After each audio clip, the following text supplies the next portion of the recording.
Akasekho emhlabeni umlingisi wakuleli uKhoni obeneminyaka ewu-72. Nginibingelele ngani zakwethu kuzo zonke indawo la kuhamba kufinyelele khona lo mbuso. Uma ngabe uyaqala nje ukuba nathi kulolu hlelo, sicela ungakhohlwa ukucindezela subscribe button kanye ne-bell notification.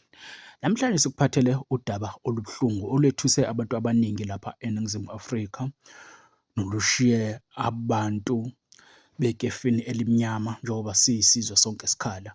Sidlulelwe inkosazane noma umama uKhoni owaziwa kakhulu endimeni yokulingisa, uke wadlala kwimidlalo eyahlukahlukene.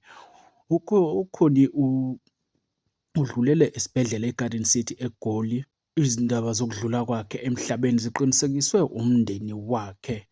Le ngwazi ewumlingisi yazakhela igama endimeni yezokulingisa ngokudlala kumafilimu afana neBlack Panther, Black is the King, iBlesser. Yaphinde yalingisa emidlalweni yamabonakude, iZone 14, iRhythm City, iGomorrah kanye neminye nje eminingi.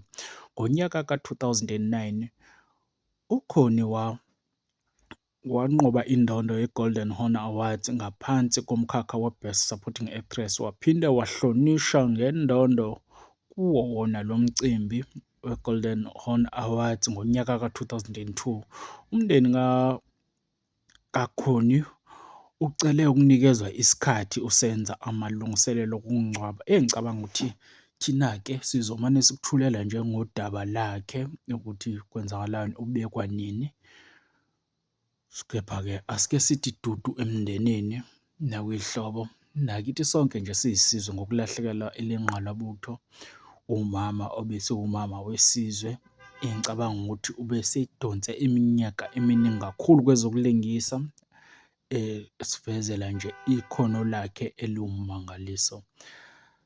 Hey, asike sithi danke, siyabonga. Sihlangane ku-comment section, ungakhohlwa ukulike, ushare, uphinde usubscribe. Siyabonga.